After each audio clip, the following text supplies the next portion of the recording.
Baik, terima kasih kepada moderator. Di sini saya selaku presentator pertama gitu ya. Jadi kelompok 3 di sini itu akan membahas tentang pemanfaatan sastra sebagai pembelajaran bahasa di MI. Nah, jadi yang pertama kali dibahas itu adalah hakikat dari pembelajaran sastra itu sendiri. Nah, sastra itu merupakan kata serapan dari bahasa Sanskerta, yaitu sastra, yang berarti teks yang mengandung instruksi atau pedoman gitu ya. Dari kata dasar sas, yang berarti instruksi atau ajaran, dan juga tra, yang berarti alat atau sarana gitu. Nah, pada sekolah dasar sendiri itu pembelajaran sastra itu dimaksudkan untuk meningkatkan kemampuan siswa dalam mengapresiasi sebuah karya sastra. Nah, kegiatan mengapresiasi sastra ini berkaitan dengan latihan mempertajam perasaan, penalaran, terus daya khayal siswa gitu ya, serta kepekaan terhadap masyarakat, budaya, dan juga lingkungan hidup gitu ya. Kalau pengembangan kemampuan bersastra di sekolah dasar itu dilakukan dalam berbagai jenis gitu. Misalnya dalam bentuk melalui kegiatan mendengarkan, berbicara, membaca, dan juga menulis gitu. Kalau misalnya di SD itu kan pasti kita itu diajarkan untuk baca tulis puisi misalnya, terus membaca teks pidato gitu, terus apa lagi ya, kayak membaca cerpen dan lain sebagainya gitu. Nah, SD itu merupakan pembelajaran sastra anak ya gitu. Jadi sastra anak itu adalah sebuah karya sastra yang secara khusus dapat dipahami oleh anak-anak yang berisi dunia yang akrab dengan anak-anak tersebut gitu ya. Yaitu anak yang berusia antara 6 sampai 13 tahun gitu. Nah, sifat dari sastra anak ini adalah imajinasi gitu ya. Jadi kan kalau imajinasi anak-anak itu apa ya, sangat luas gitu loh, lebih liar daripada orang dewasa gitu. Kayak misalnya dalam dunia anak-anak itu ada kayak misalnya contohnya aja cerita kartun gitu ya, animasi kartun itu kan, dalam kartun itu misalnya dalam hal kartun kelinci gitu, kelinci kancil gitu ya. Di situ kan hewan dapat berbicara gitu. Imajinasinya anak kan seperti itu, menganggapnya bahwasanya hewan itu bisa bicara gitu. Kalau bisa misalnya orang dewasa itu kan pakai logika bahwasanya mana mungkin hewan itu bisa bicara gitu. Tapi kalau misalnya dalam dunia anak, imajinasinya itu lebih luas gitu.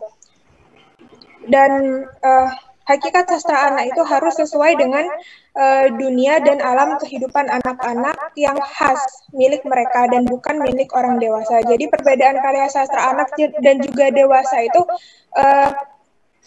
memang misalnya dalam segi bahasa, dalam sastra anak itu bahasanya itu lebih sederhana, lebih simpel gitu. Sedangkan dalam sastra dewasa itu bahasanya itu lebih kompleks gitu. Kayak misalnya kalau misalnya sastra dewasa itu ada tuh novel judulnya Bumi Manusia gitu kan ya, ada filmnya juga. Nah, itu tidak cocok diperuntukkan untuk anak-anak gitu, karena bahasa dalam novel tersebut itu terlalu tinggi gitu loh. Anak-anak itu nggak bisa memahami bahasa yang ada di situ gitu. Jadi dalam sastra anak itu bahasanya itu lebih sederhana. Terus sastra anak itu juga berfungsi sebagai media pendidikan dan juga hiburan gitu ya, membentuk kepribadian serta menuntun kecerdasan emosi anak gitu. Dan juga pendidikan dalam sastra anak ini memuat amanah tentang moral gitu ya. Terus membentuk kepribadian anak, terus mengembangkan imajinasi dan juga kreativitas serta pengetahuan keterampilan praktis bagi anak gitu. Jadi kalau misalnya dalam sastra ini anak itu diajarkan untuk lebih kreatif gitu loh. Kalau misalnya didengarkan kayak cerita gitu ya, cerpen gitu, apalagi di situ terdapat animasi-animasi yang menarik perhatian anak. Nah, anak itu akan lebih lebih berkembang lagi imajinasinya gitu. Terus juga fungsi hiburan dalam sastra anak itu dapat membuat anak merasa bahagia dan juga senang. Dalam misalnya tadi itu kan seperti yang saya contohkan, cerpen itu dikasih gambar atau animasi kartun gitu ya. Itu bisa membuat anak itu lebih senang untuk membaca gitu, karena di dalamnya itu terdapat hal yang menarik perhatian anak gitu. Dan juga apa ya? Dan juga mendapatkan kenikmatan atau kepuasan batin sehingga menuntun kecerdasan emosinya gitu. Kalau misalnya anak sudah tertarik untuk membaca, lalu mereka itu dengan sendirinya senang membaca gitu kan, otomatis pengetahuan yang masuk ke dalam dirinya itu lebih banyak gitu loh. Gitu. Mungkin itu yang bisa saya sampaikan. Untuk materi selanjutnya bisa dijelaskan oleh presentator kedua. Saya serahkan kembali kepada moderator. Baik, terima kasih kepada presentator pertama. Kemudian untuk ke presentator kedua saya persilahkan.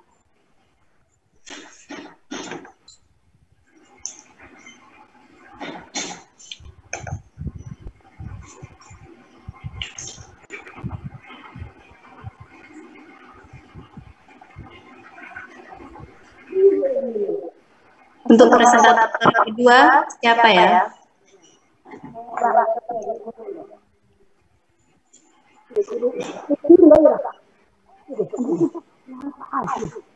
Mbak Hafida, untuk presentator kedua siapa? Sofiatul, Mbak. Mbak Sofiatul. Ini sudah hadir apa belum Mbak Sofiatul? Ya, Mbak. Oh ya, silakan. Masih naruh bayinya. Di sini saya akan menjelaskan. Waalaikumsalam warahmatullahi wabarakatuh. Di sini saya akan menjelaskan tentang tujuan pembelajaran sastra di SD atau MI. Di sekolah dasar, pembelajaran bahasa dan sastra bahasa Indo lebih diarahkan pada kompetensi siswa untuk berbahasa dan berapresiasi sastra.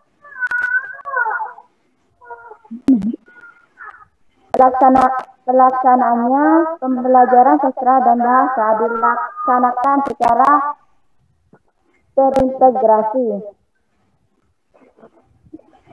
Kegiatan pembelajaran bahasa di kelas siswa harus dilatih lebih banyak menggunakan bahasa untuk berkomunikasi, bukan dituntut lebih banyak untuk menguasai tentang bahasa. Sedangkan pengajaran sastra ditunjukkan untuk meningkatkan kemampuan siswa dalam menikmati, menghayati, dan memahami karya sastra.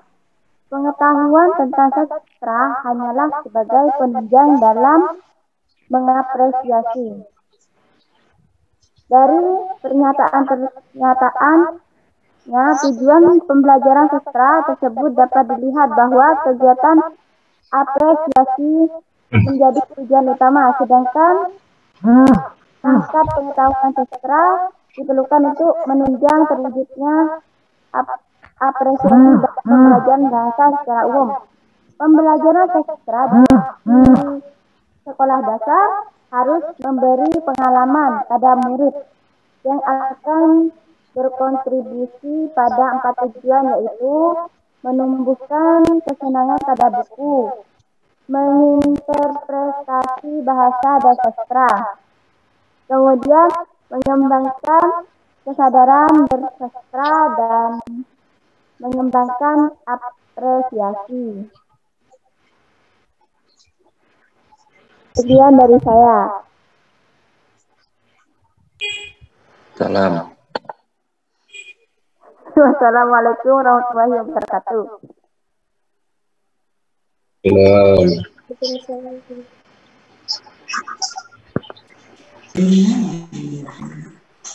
Sudah Mbak. Waalaikumsalam warahmatullahi wabarakatuh. Baik, untuk presentator selanjutnya saya persilahkan.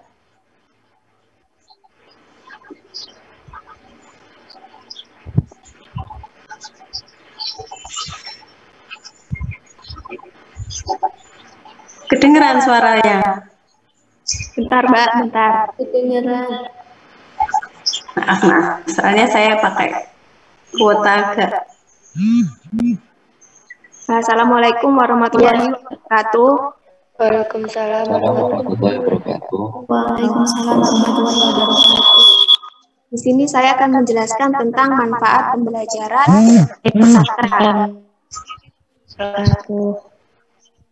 Nah, pembelajaran sastra ini bertujuan agar siswa memahami dan memanfaatkan karya sastra guna untuk mengembangkan kepribadiannya, memperluas wawasannya, dan kemampuannya dalam berbahasa. Manfaat pembelajaran sastra ini dibagi menjadi 4. Yang pertama itu membantu keterampilan dalam berbahasa. Yang kedua itu meningkatkan pengetahuan budaya. Terus yang ketiga itu mengembangkan cipta dan rasa. Yang keempat menunjang pembentukan watak. Nah, di sini saya menjelaskan tentang membantu keterampilan berbahasa. Jadi keterampilan berbahasa ini untuk membantu keterampilan siswa dalam berbahasa. Seperti keterampilan membaca, keterampilan menyimak, keterampilan menulis, dan keterampilan berbicara. Pengajaran sastra ini berperan untuk meningkatkan keterampilan membaca siswa. Misalnya, siswa membaca puisi atau cerita. Nah, itu akan meningkatkan keterampilan membaca pada siswa itu. Nah, misal, siswa ikut berperan dalam suatu drama atau mengikuti drama. Nah, itu akan melatih keterampilan siswa dalam berbicara. Tuh. Terus, guru membacakan suatu karya sastra atau membacakan cerita kepada peserta didik, misalnya. Nah, itu dapat melatih keterampilan siswa dalam menyimak. Seperti itu. Selain itu, pengajaran sastra ini juga membantu mengembangkan keterampilan menulis juga pada siswa. Terus yang selanjutnya itu meningkatkan pengetahuan budaya. Peningkatan pengetahuan budaya ini menanamkan wawasan pemahaman kepada peserta didik tentang budaya yang ada gitu. Jadi siswa itu memahami dan mengetahui budaya-budaya yang ada, pastinya kan.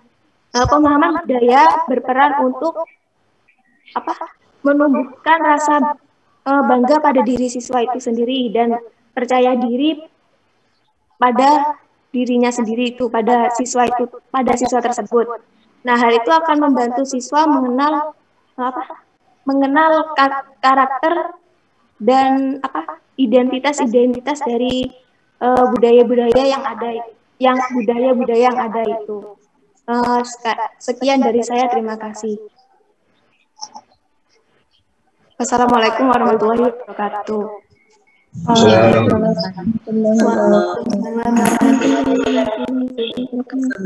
Ketiga.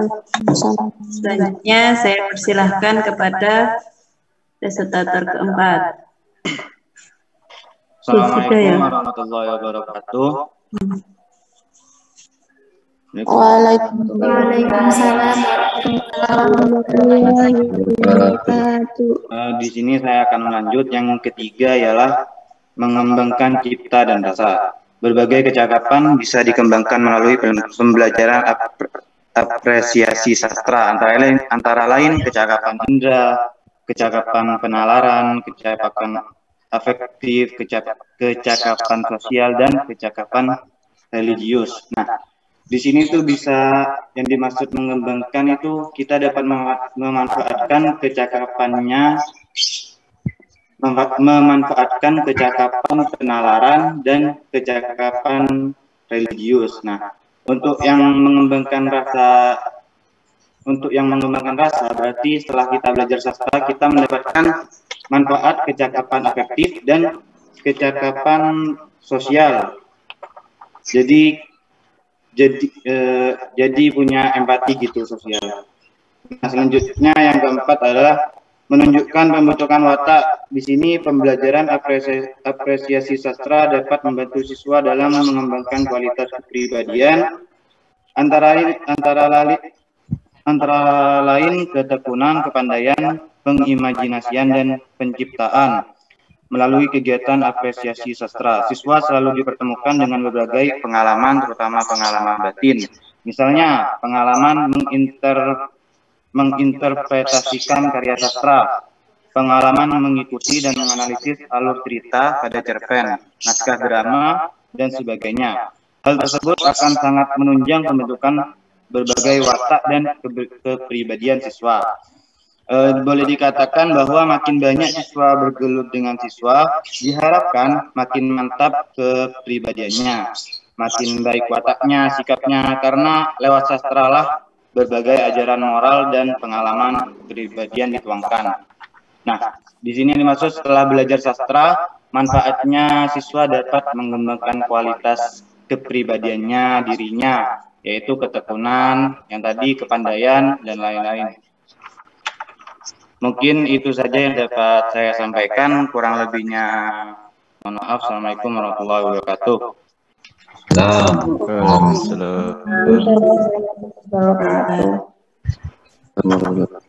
Terima kasih kepada presentator keempat. Selanjutnya adalah sesi tanya jawab. Baik, kepada para audiens, saya persilahkan untuk yang mau bertanya. Sofi. Oh ya, silakan.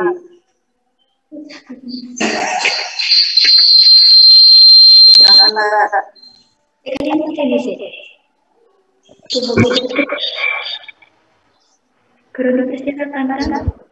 Sudah, saya persilahkan, silakan. Ya, perkenalkan nama saya Sofi Edina Savitri, NIM T2018-4064. Ya, di sini pertanyaan saya, berikan contoh tentang pemanfaatan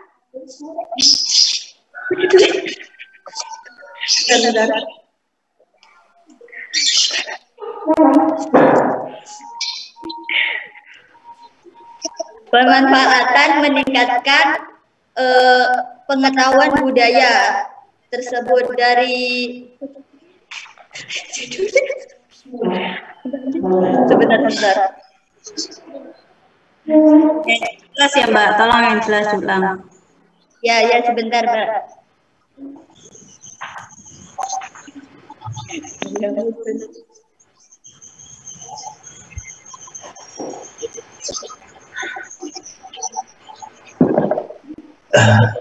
Ini Mbak, pertanyaannya itu ya Mbak, berikan contoh dari pemanfaatan sastra sebagai basis pembelajaran bahasa di MI itu yang meningkatkan pengetahuan budaya. Paham Mbak? Bentar ya.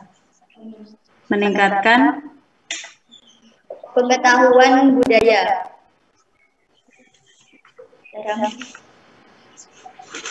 Baik, gini ya Mbak, berarti pertanyaannya berikan contoh pemanfaatan meningkatkan sastra sebagai pembelajaran untuk meningkatkan pengetahuan budaya gitu? Ya. Baik, pertanyaan kami simpan terlebih dahulu. Kemudian untuk pertanyaan kedua kepada audiens, saya persilahkan. Baik, untuk yang lain dimut dulu ya. Silakan Mas Firman. Ini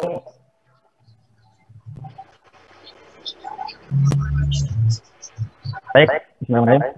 Langsung pembelajaran sastra. Nah, yang mau saya tanyakan tuh gimana cara mengajarkan kepada peserta didik kita dari usia dini supaya dia tuh mengenal sastra dan bagaimana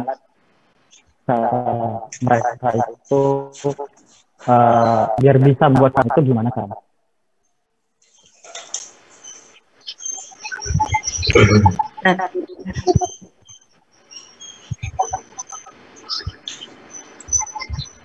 Jadi pertanyaannya Mas Firman, bagaimana cara mengajarkan sastra untuk anak usia dini gitu ya?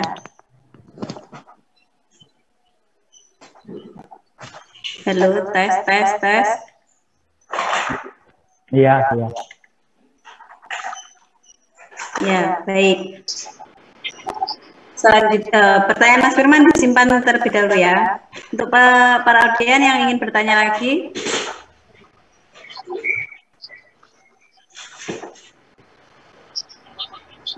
ada apa enggak?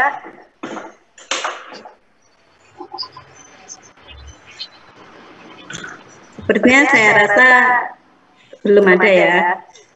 Baik, kepada presentator saya persilahkan untuk menjawab pertanyaan Mbak Sofi ataupun pertanyaan Mbak Mas Firman.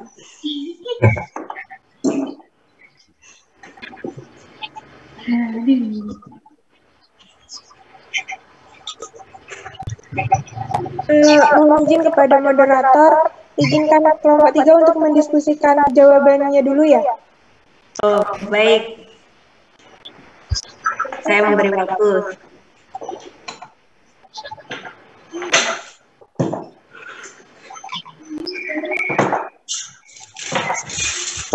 Tor. Diulangin Tor pertanyaannya Tor. Baik. Pertanyaannya Mbak Sofi ya. Pertanyaan Mbak Sofi, berikan contoh pemanfaatan meningkatkan sastra sebagai pembelajaran untuk meningkatkan pengetahuan budaya. Sudah? Untuk pertanyaan yang kedua dari Mas Firman, bagaimana cara untuk mengajarkan sastra untuk anak usia dini? Sudah jelas, Mas? Jelas. Ya.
Berapa lama nunggunya ini?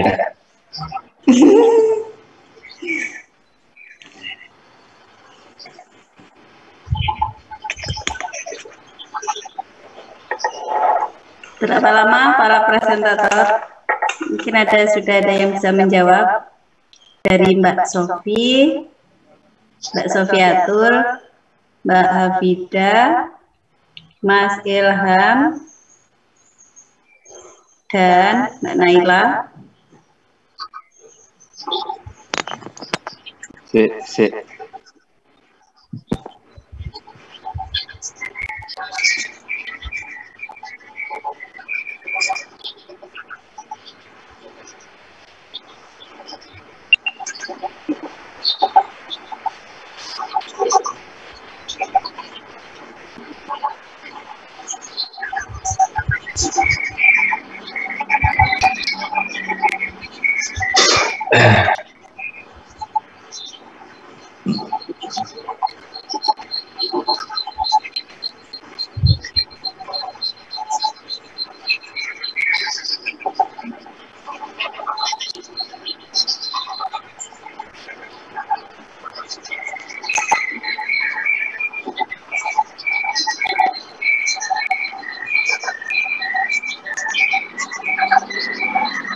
Gimana para presentator sudah?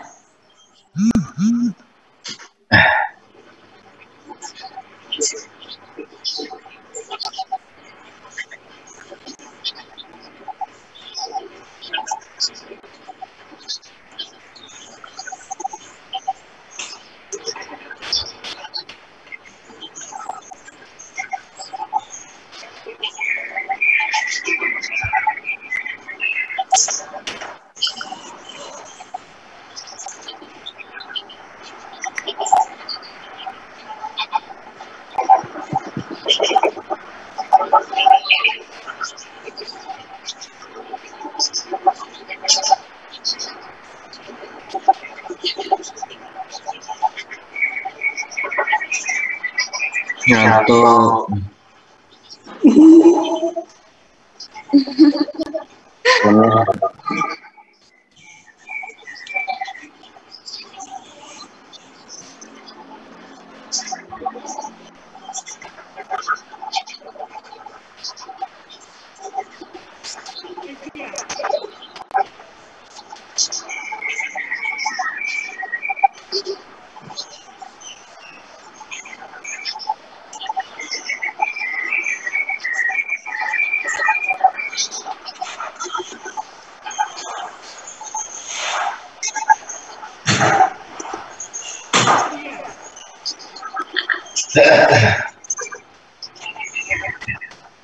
Senior,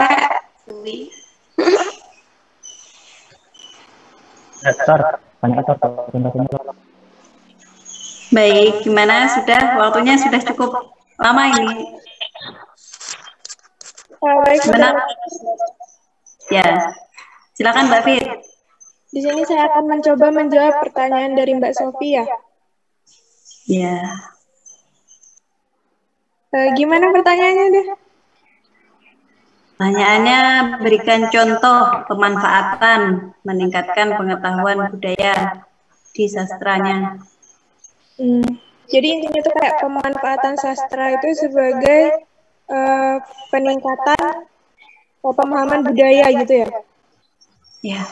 Jadi mungkin bisa dilakukan dengan cara kayak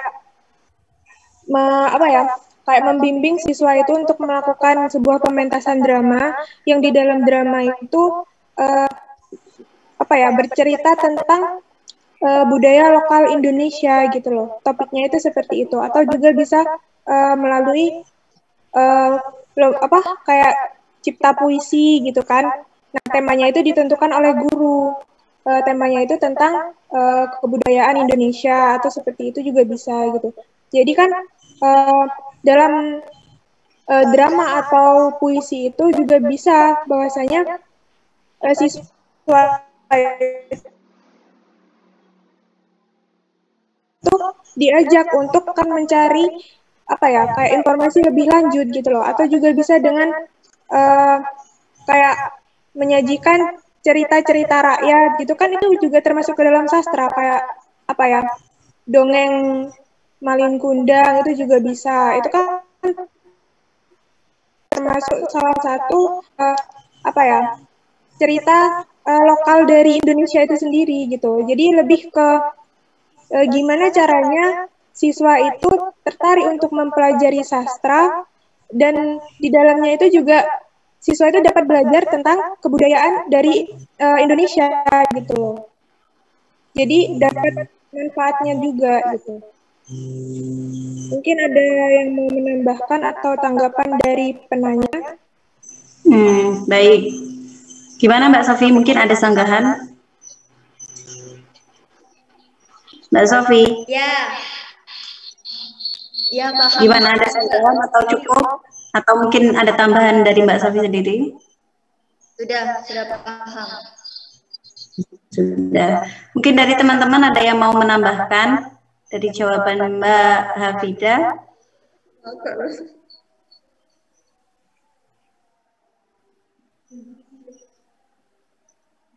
Saya rasa sepertinya cukup. Baik, dilanjut dari pertanyaan Mas Firman, bagaimana cara mengajarkan sastra untuk anak usia dini?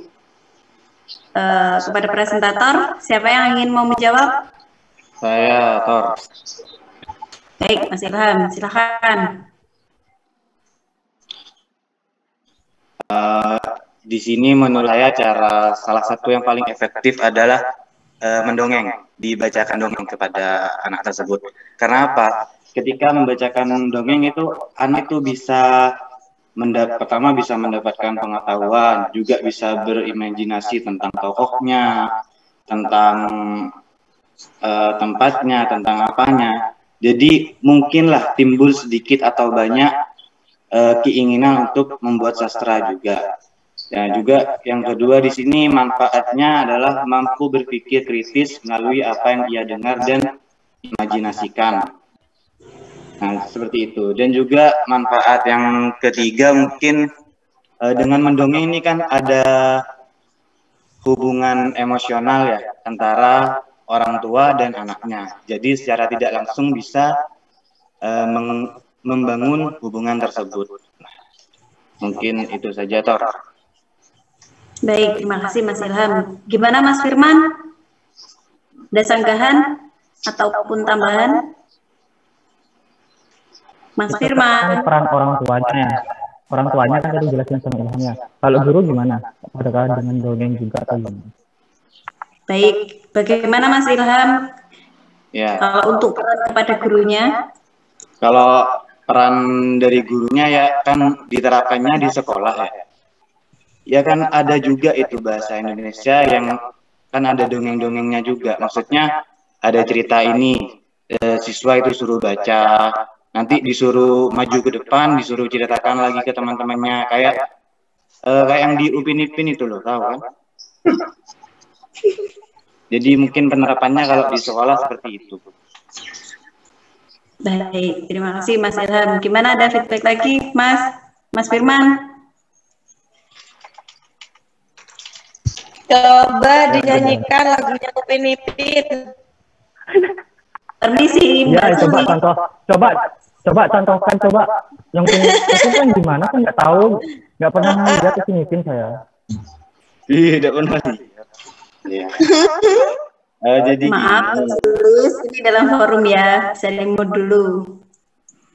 Itu kan, ini saya mencontohkan yang Upin Ipin lah.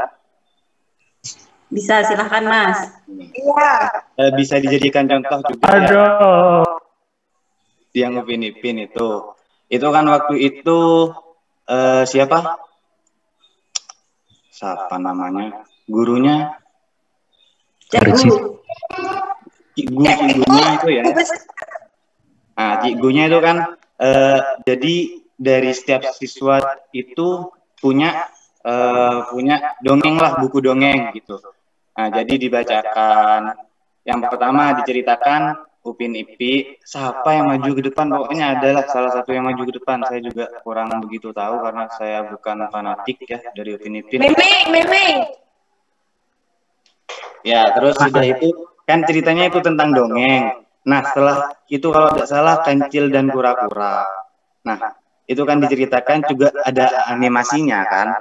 Upin Ipin sebagai kura-kura, Mail sebagai kancil. Nah, jadi dari situ semua tahu oh sastra itu begini. Jadi bisa berpikir kritis juga seperti siapa itu?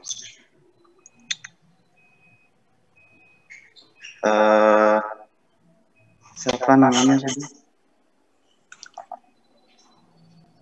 Mail lah yang bilang mungkin Mail tidak baca atau apa, yang bilang kan Kancil yang menang gitu. Karena Mail mungkin tidak baca, akhirnya dibenarkan. Jadi ada kontak, ada hubungan secara langsung lah antara siswa dengan siswa atau siswa dengan gurunya. Sudah. Cukup, Ilham? Cukup. Baik, gimana Mas Firman? Ada ya, baik. Oh, ini tadi ada ini ya, Mas Agung. Mau bertanya katanya. Ya, saya mau bertanya. Silakan Mas Agung. Agung Topeng. Waalaikumsalam warahmatullahi wabarakatuh. Waalaikumsalam warahmatullahi wabarakatuh. Rame. Semuanya anaknya. Anak-anak saya ini. Ya. Jadi sastra itu identik dengan cerita, dongeng, atau film-film kartun yang lain.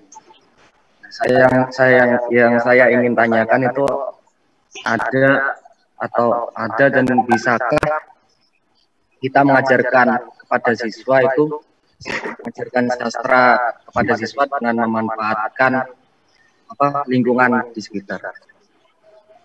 Kalau bisa, emang kalau ada, bagaimana caranya? Ya, baik. Saya ulangi pertanyaannya. Ada atau bisakah mengajarkan sastra dengan memanfaatkan lingkungan selain bercerita ataupun berdongeng, ya Mas? Baik. Saya beri waktu kepada presentator 5 menit saja, nggih. Untuk menjawab pertanyaan dari Mas Agung. Iya, siap moderator. Iya. Kok lama sekali tapi 5 menit. Secepatnya ya. Iya.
Ini anaknya Agung.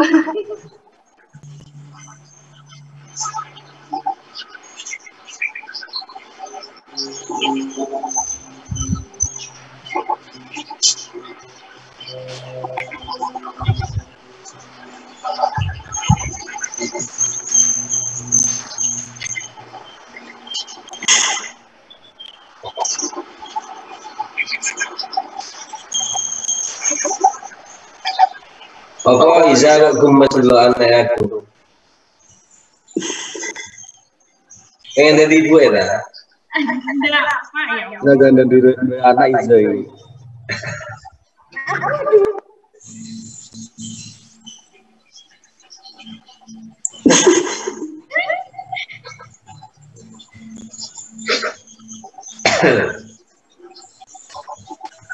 Bisa ngantuk. Saya Mbak Lili. Oh ya, baik Mbak Sofi, silahkan. Gimana dah pertanyaannya, Mbak? Bisa bilang. atau bisakah mengajarkan sastra dengan memanfaatkan alam selain bercerita dan berdongeng? Memanfaatkan lingkungan sekitar. Dengan memanfaatkan alam atau lingkungan sekitar. Alam semesta. Bisa ya, Mbak, dengan ditanya bisa apa tidak kan itu ya, Mbak kan? Menurut saya bisa. Seperti disuruh buat drama tentang lingkungan, lalu ditampilkan. Kan drama termasuk karya sastra.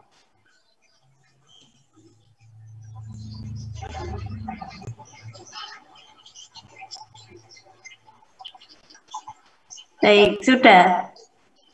Sudah, Mbak. Menggunakan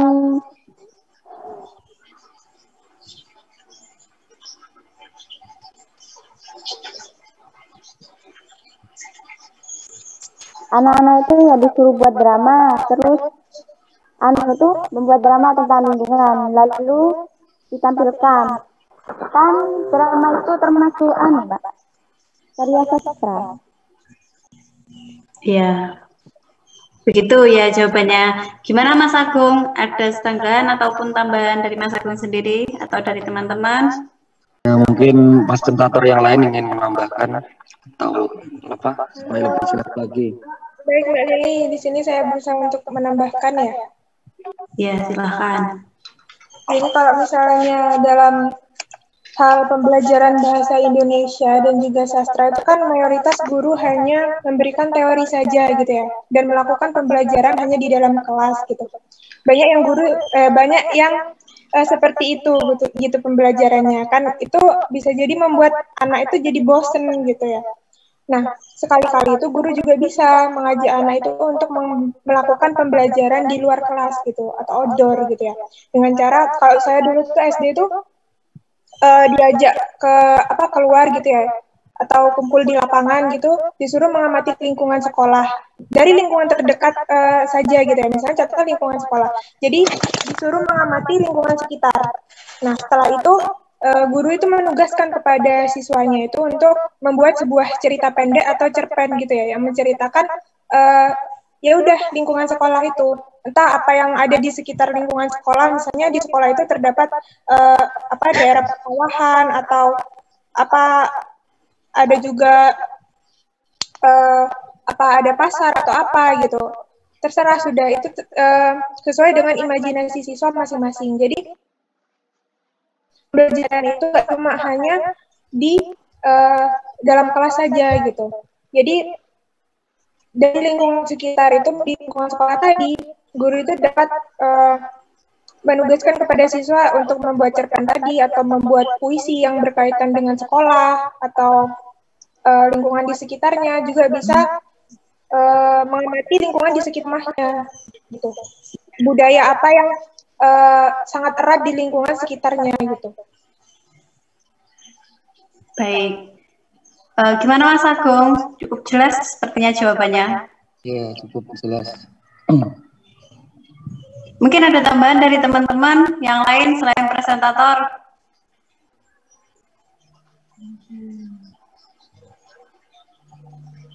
Baik, sepertinya nggak ada ya.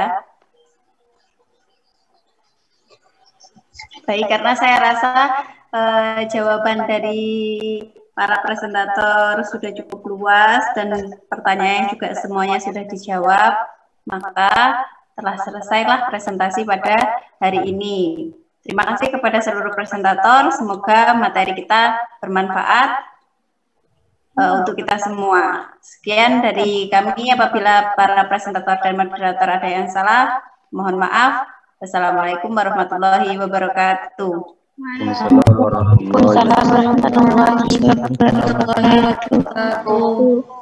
Saya kembalikan kepada Bapak Hartono.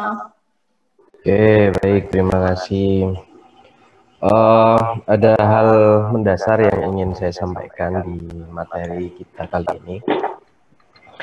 Yang pertama, bahwa tujuan dari diberikannya materi ini adalah untuk memberikan pandangan secara komprehensif tentang salah satu cara bagaimana nanti Anda mengajarkan bahasa Indonesia di SD atau MI.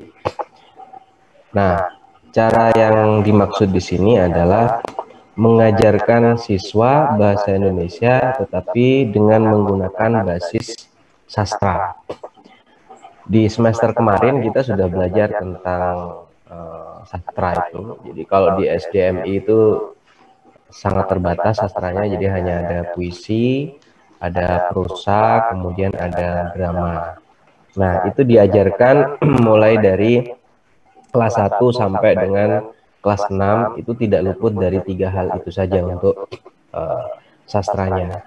Nah, apa kemudian yang dimaksud dengan pembelajaran bahasa Indonesia berbasis sastra ini? Yang dimaksud adalah bagaimana Anda mengajarkan sastra, tetapi juga tidak menyampingkan proses pembelajaran tentang hakikat bahasa Indonesia. Seperti yang dibahas kemarin, ada 4 itu, ada membaca, menulis, berbicara, dan mendengarkan. Contoh konkretnya itu semacam ini.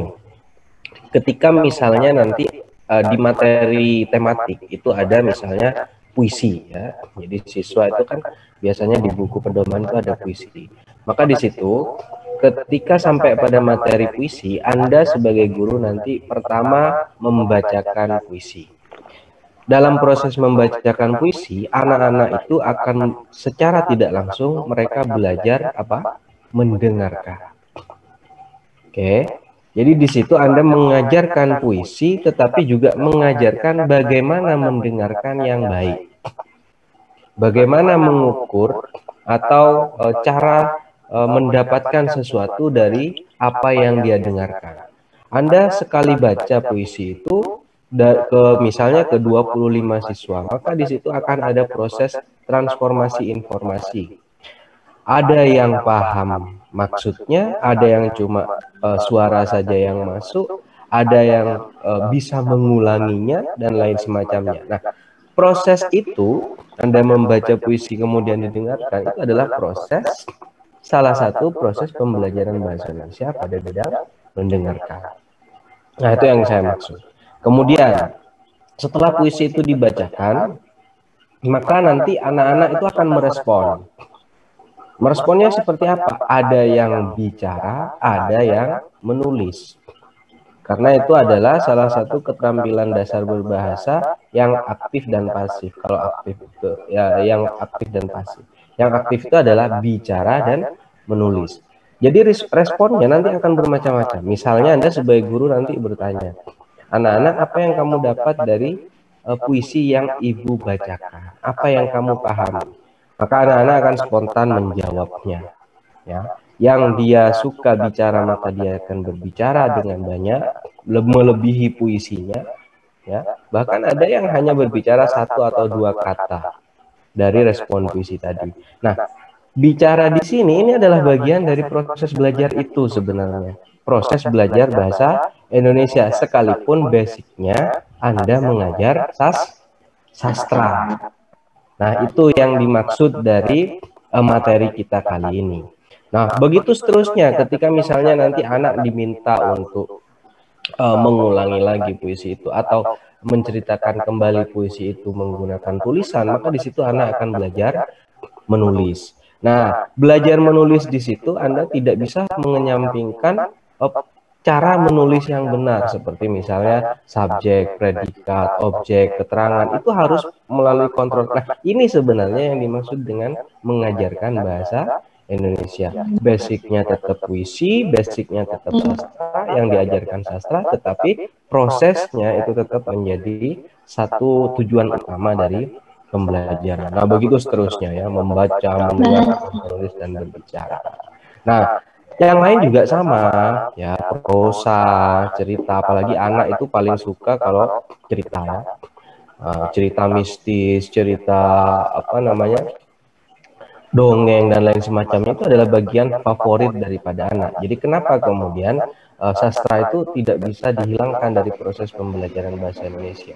Karena salah satunya untuk memancing anak supaya responsif terhadap cara belajar. Karena berbeda nanti kalau Anda mengajar monoton, misalnya begini, Anak-anak Anda minta menulis atau menyalin sesuatu yang sudah Anda tulis di papan tulis, atau menyalin sesuatu yang ada di buku. Itu akan minim respon daripada anak-anak karena tingkat ketertarikannya rendah. Nah, akan berbeda respon yang dimunculkan oleh anak-anak ketika misalnya mereka diminta untuk menceritakan ulang atau menceritakan sesuatu yang menurut mereka menarik. Nah, itu adalah bagian dari sastra. Gitu ya. Seperti misalnya masih ingatlah mungkin kita itu dari zaman SD, ya, setiap selesai liburan ibu guru itu selalu meminta kita untuk menceritakan hari libur kita. Itu mulai dari zaman dahulu dan itu menyenangkan sekali. Ada anak yang sangat antusias sekali untuk menceritakannya di depan kelas. Ada yang grogi ketika di depan kelas, tetapi dia bagus menceritakannya dalam bentuk tulisan. Anda tidak boleh memaksakan ini. Ya. Memberikan stimulus untuk mereka belajar bicara, oke. Memberikan stimulus untuk mereka belajar menulis, itu juga oke.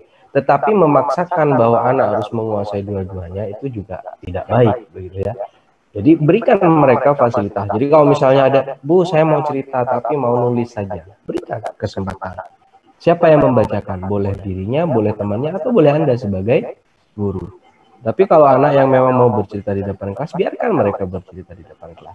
Nah, proses bercerita tadi itu, kalau dia yang bicara, maka Anda harus menentukan, memperbaiki cara mereka bicaranya. Apa kalau yang bicara yang diperbaiki? Intonasi, penekanan suaranya, penekanan maknanya, itu yang kemudian Anda perbaiki. Jadi kalau misalnya menegangkan, pakai nada-nada agak rendah, gitu ya. Jadi biar orang-orang itu yang belajar atau teman-teman yang belajar itu juga tahu belajar bicara dengan baik. Kalau yang menulis juga Anda koreksi cara membuat kalimat yang benar seperti apa, menjelaskan sesuatu di dalam keterangan kalimat seperti apa, penggunaan kata baku dan tidak baku seperti apa. Nah, di situ yang dimaksud dari materi ini, materi kelompok 3 ini. Jadi kalau misalnya nanti efeknya sampai pada belajarnya bagaimana sastra itu mempengaruhi watak, mempengaruhi cara pandang, mempengaruhi cara bersikap dan lain semacamnya, itu pasti ada. Ya, seperti yang dijelaskan oleh para pemateri tadi, seperti misalnya begini, di drama atau role playing, anak itu akan sering bermain peran, ya, sering bermain peran, memerankan sesuatu yang menurut dia bagus.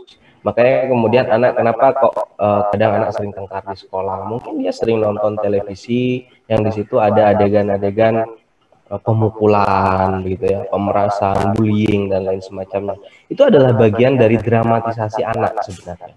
Nah, makanya ketika ini tidak difasilitasi, ya, anak tidak diarahkan untuk bermain peran dengan yang baik, ya, membedakan bahwa ini hanya peran, tidak boleh menjadi karakter, itu yang kemudian nanti diajarkan di dalam sastra, termasuk puisi. Apa sih yang bisa didapat dari puisi, gitu ya? Susunan katanya masih membutuhkan sesuatu interpretasi, jadi tidak bisa langsung. Apa yang didapatkan? Anda ajarkan tentang keindahan. Ya, mudah-mudahan saja anak Anda jadi tidak muridnya tidak jadi fuckboy aja gitu ya.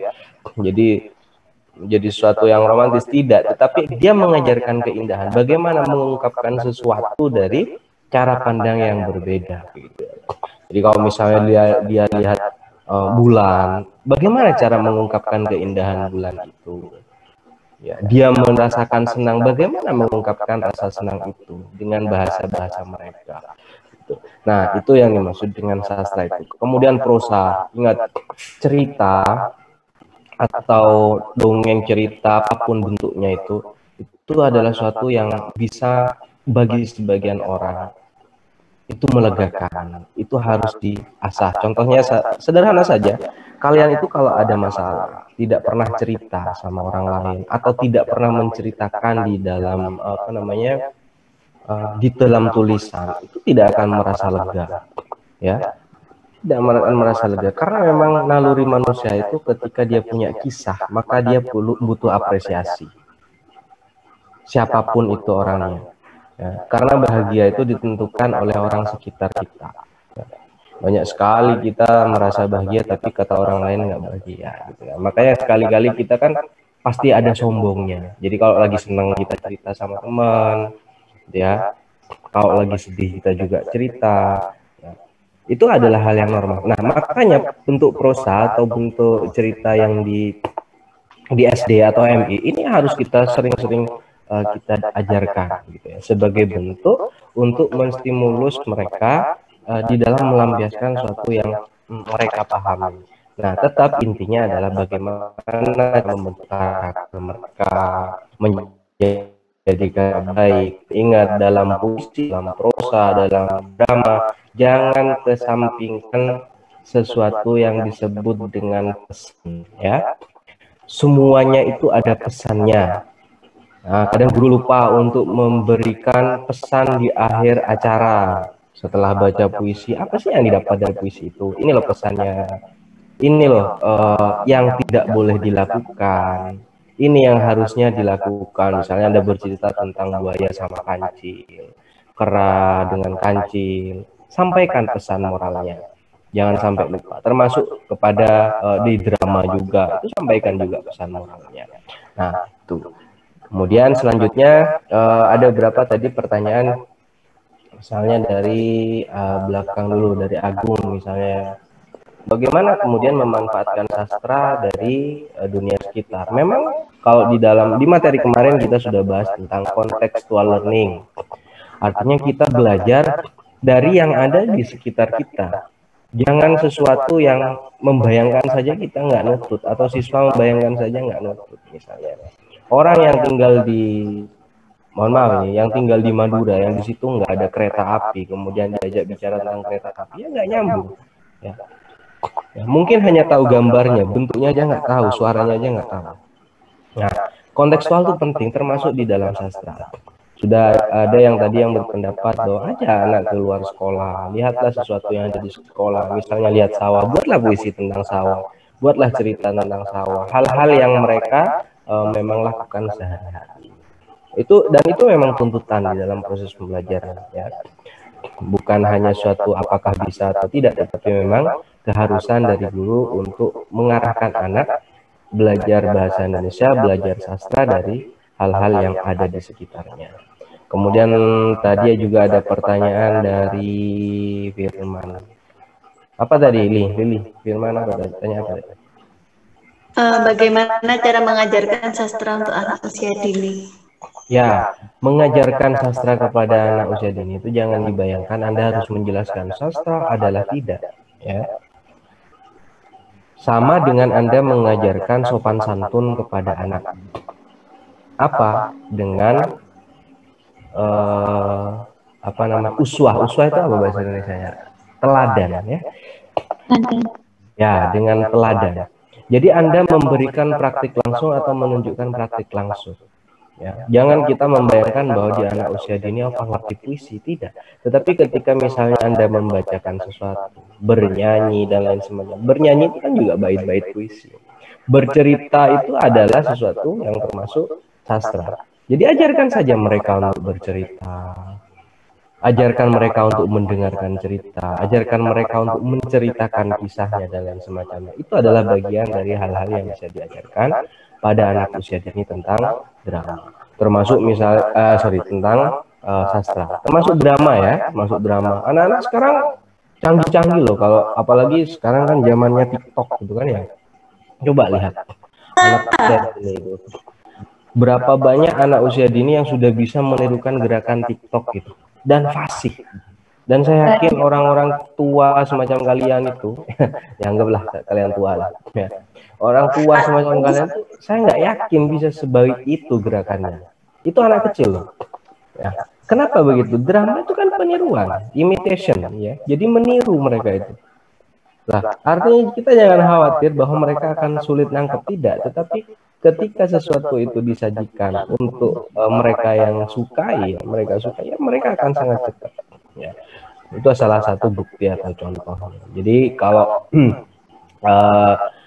cara mengajarkannya itu adalah dengan memberikan praktik langsung, tidak teoritis, ya, tetapi memberikan contoh, memberikan teladan, memberikan ini loh caranya, ini loh begini, dan mereka akan mengikutinya.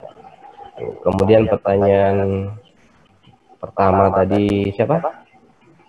Sofi, Sofi, Pak. Tanya apa, Pak? Berikan contoh pemanfaatan meningkatkan sastra pada pengetahuan budaya. Oh ya, kalau sastra budaya itu tergantung objek ya.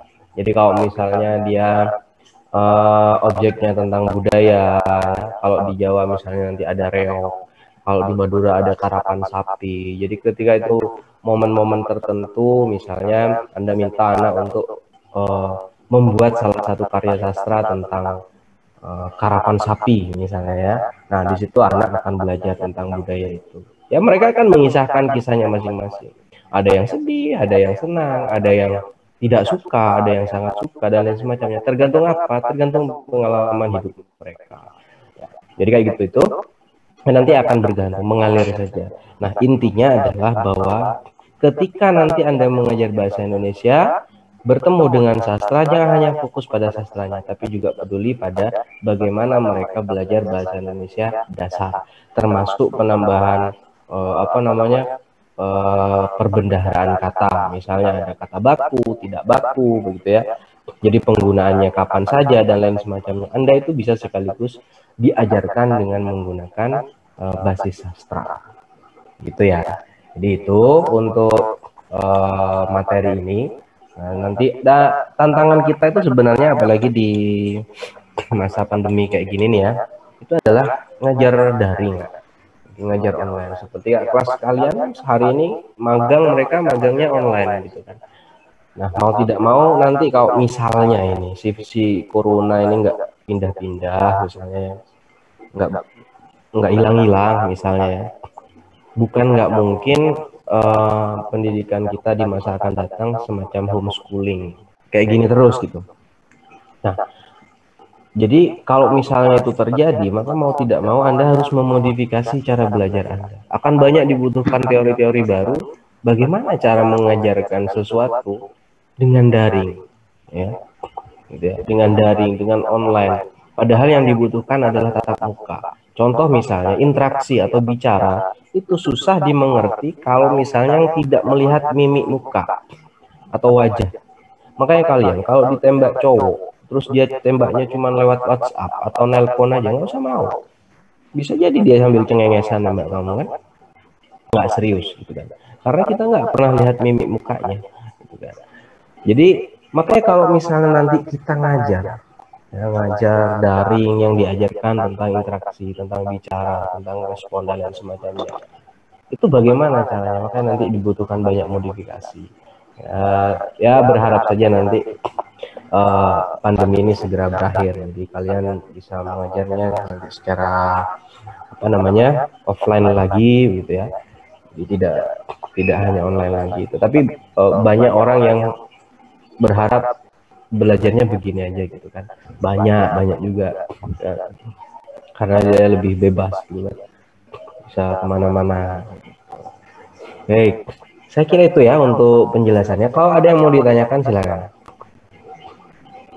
mau ditanyakan tentang materi kita kali ini nih, silakan. Jangan lupa presensi, waktunya tinggal 10 menit lagi, udah auto close ya. Yang belum presensi silahkan presensi dulu. Silakan kalau ada yang mau ditanyain.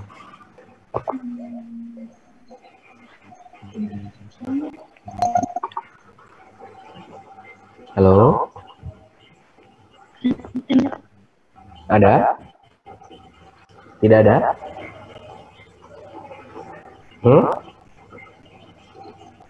Nggak ada? Mungkin tidak ada, Pak. Mungkin tidak ada, Pak. Anak-anak mungkin lapar ngantuk. Oh gitu ya, ya saya tahu. Ya, tapi malu, Pak, anak. Ya. Tapi memang kalau sudah urusan perut itu memang otak langsung lumpuh. Iya, Pak. Bahasa Jawanya itu goblok mendadak.